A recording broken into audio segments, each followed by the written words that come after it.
Hi hello నమస్తే. నేను మీ positive review with Prem. నిన్న దమ్ మసాలా అనే గుంటూరు సాంగ్ నుంచి నన్ను మూవీ వేస్తూ బిగ్ బాస్ స్టార్ట్ అయింది ఎపిసోడ్. నిన్న ఎపిసోడ్ మ్యాక్సిమం నాకు ఎవరికి బాగా పడింది అనిపిస్తుంది అంటే రీతు గారికి. ఎందుకంటే ముందు రోజు అంత నామినేషన్స్ ఫుడ్ మీద ప్రతి దాని మీద పడిన ఆవిడ స్పాంటేనియస్గా ఒక స్పోర్టివ్నెస్గా తీసుకొని మన కళ్యాణ్ గారితో ఒక మంచి డీల్ సెట్ చేస్తుంది. మాకు వచ్చింది మీకు ఇడ్లీ ఇస్తాను, మీ పులహారి ఇస్తావా అని చెప్పి తను చెప్తుంది. నాకు అక్కడ చాలా బాగా అనిపించింది.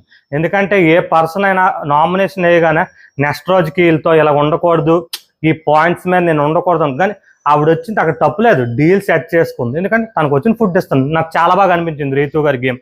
అండ్ నెక్స్ట్ వచ్చి మన శ్రీజ గారు. నాకైతే శ్రీజ శాడిజమే అనిపిస్తుందండి. అక్కడ బట్టలు ఒత్తుతుంటే చూపించాడు, మీరు చూసారో లేదో. తనూజ బట్టలు ఒత్తుతుంటే పక్కన స్టూల్ వేసుకొని కుర్చీ వేసుకొని కూర్చుని పోతుంది. అలాగే ఎవరైనా కూర్చుని పోతారా? ఏంటి లాండ్రీ పని చేయిస్తున్నామా?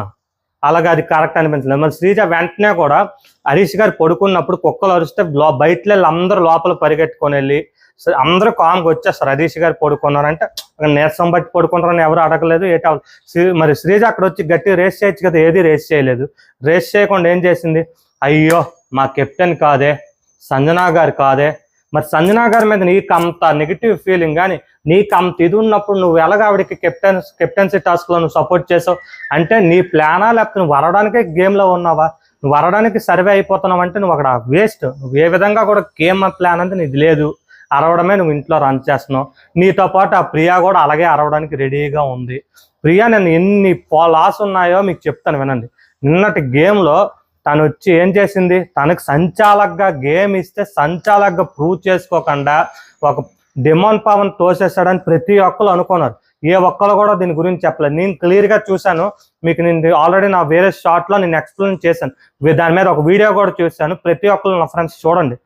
డిమాండ్ పవన్ అక్కడ గేమ్ చుట్టూరు చక్కగా ఆడుతాడు. ఆడుతున్నోడికి వెళ్ళి మన ప్రియానే చెప్పింది.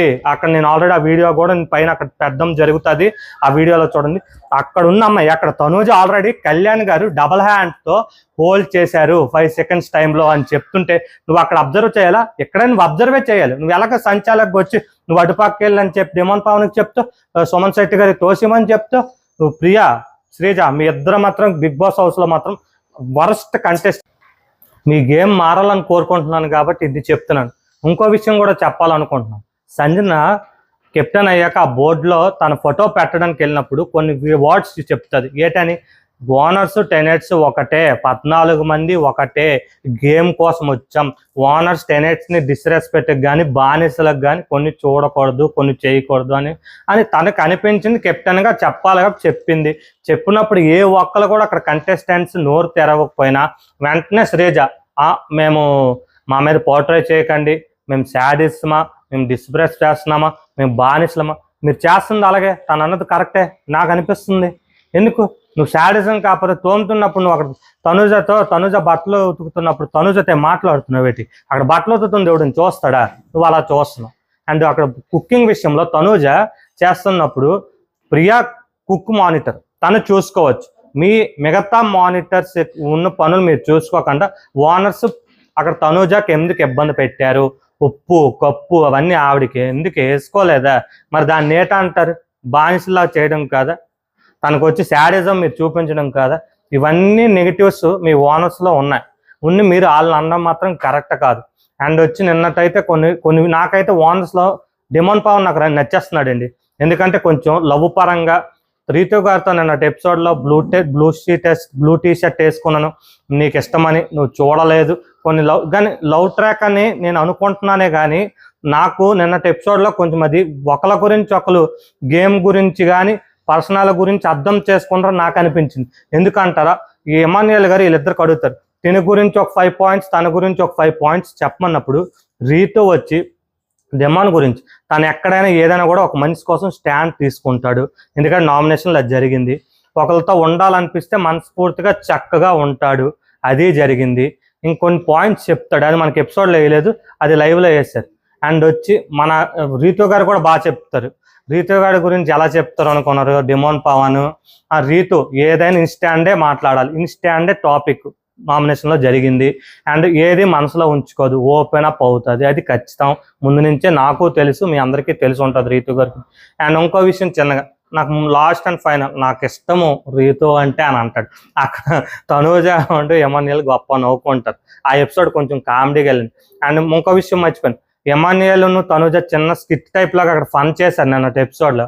ఏంటంటే భార్యాభర్తలుగా అక్కడ మంచి ఒక దగ్గర కొంత టైం వరకు ఎంజాయ్ చేయాల్సిన ప్రతి ఎపిసోడ్లో మనకు అక్కడ కామెడీగా అనిపిస్తుంది, ముద్దుల్లాగా కొన్ని ఫన్నీ చేశారు.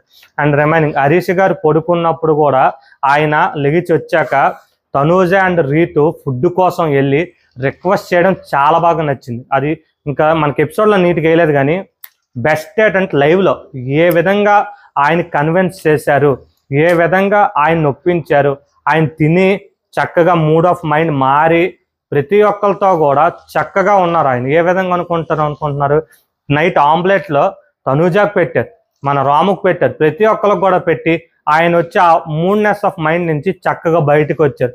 గట్ అక్కడ అంతా జరిగినా కూడా హరీష్ గారు నాకు చిన్న విషయంలో మళ్ళీ నాకు నచ్చలేదు. అక్కడ ఫ్లోరా గారికి నా వల్లే డ్రింక్ తాగారు సారీ అని చెప్పినప్పుడు అలా చెప్పకుండా చెప్పి అక్కడ కాపీయాలి టాపిక్, అది కట్ చేయకుండా కొన్ని విషయాలు ఆయన అదే జారిపోతున్నారు. మీరు వచ్చి మీకు ఈజీ టార్గెట్గా మీరు దొరికారు, మిమ్మల్ని అందరినీ నామినేషన్ చేశారు అని చెప్పి అన్నారు. అలాంటివి చెప్పకుండా ఉండాల్సింది ఆయన, ఎందుకంటే అది అనవసరం. మనకు ఒకళ్ళ గేమ్ ప్లాన్ గురించి మనం ఎప్పుడు ఇవ్వకూడదు. అండ్ మనకు ఇష్టమైన వ్యక్తి, నాకు ఇష్టమైన వ్యక్తి, మన మర్యాద మనిషి గురించి మర్చిపోయి ఉంటాను, అది మీకు చెప్తున్నాను, మీరు ఎవరు గుర్తున్నా లేకపోయినా. మర్యాద మనిషి వచ్చి ఎమాన్యుయల్ గారితో కన్వర్జేషన్ లేట్ చెప్తారు. ఒక పర్సన్కి నేను ఎక్కువ ఇబ్బంది అనిపిస్తున్నాను కాబట్టి నా దగ్గరలో ఉంటే ఆయనకి బెస్ట్ అనిపించి ఉండాలని నా బెడ్ దగ్గరికి రావాలనుకుంటున్నాడు అని అంటాడు. అంటే నా బెడ్ కోసం. అప్పుడు ఎమాన్యుయల్ బాగా అడుగుతాడు, అంటే మీ బెడ్ కావాలని అడిగారా అని అడగగానే వెంటనే ఫ్లిప్ అయిపో, నా బెడ్ అడగలేదు, అక్కడ ఉన్న ఖాళీ బెడ్ నాదే అని చెప్తాను. మరి ఖాళీ బెడ్ ఉన్నప్పుడు అందరూ బెడ్ ఫిల్ అయిపోతే బిగ్ బాస్లో ఎవరు ఖాళీ ఉందో ఆ బెడ్ పక్కనే పడుకుంటారు కదా, అది భరణి గారు అక్కడ. కానీ మనిషి మాత్రం గేమ్ గురించి కానీ ఏవైతే మూవ్స్ ఉండాలో అవి ఆలోచించకుండా భరణి గారి గురించి ఓవర్ థింకింగ్ చేసేస్తున్నాడని నాకు అనిపిస్తుందండి. ఎందుకంటే మనం ఒక బిగ్ బాస్ హౌస్లో ఒకటే గుర్తుపెట్టుకోవాలి, ఒక కంటెస్టెంట్ గురించి ఎప్పుడు ఆలోచించకూడదు, మన గేమ్ ప్లాన్ ఏంటి, మన గేమ్ ప్రజలకి ఆడియన్స్కి ఏ విధంగా పోర్ట్రే చేయాలి. నాకు ఆ విషయం మాత్రం సంజన గారు, ఎందుకంటే కొన్ని ఇరిటేషన్ సుమన్ శెట్టి గారితో నిన్నటి విషయంలో అది అనవసరంగా చెప్పారు. కానీ అక్కడ ఏంటంటే తనకి అన్ని అజమాయిషి చేయాలి, అన్ని విషయాల్లో నేను ఇన్వాల్వ్ అవ్వాలి అని అనుకుంటున్నారు. ఆవిడ పరంగా ఆవిడ నాకు కొన్ని విషయాలు నచ్చుతుంది, కొన్ని విషయాలు ఇరిటేషన్, అది కామన్. బట్ ఆవిడంటూ ఏదైనా చేయాలనుకున్నప్పుడు అవి చేయాలి. మనిషి మాత్రం గేమ్ ప్లానింగ్గా ఏవి చేయకపోయినా మిగతాది వచ్చి ఇలాగా బర్నీ గారి మీద పడిపోవడం కరెక్ట్ కాదు. అండ్ నాకు అనిపించినవి నేను మీతో షేర్ చేసుకున్నాను ఫ్రెండ్స్. మీకు ఏవేవి అనిపించిందో ప్రతిదీ కూడా కామెంట్స్లో షేర్ చేయండి. ప్రతి ఒక్కరు బెల్ ఐకాన్ క్లిక్ చేసి నా పాజిటివ్ రివ్యూ విత్ ప్రేమ్ అనే ఛానల్ని, అది ఇన్స్టాలోని యూట్యూబ్లోని ప్రతి ఒక్కరు సబ్స్క్రైబ్ చేసుకుంటారని, ఇన్స్టాలో ఫాలో చేస్తారని కోరుకుంటున్నాను. Thank you and one and all.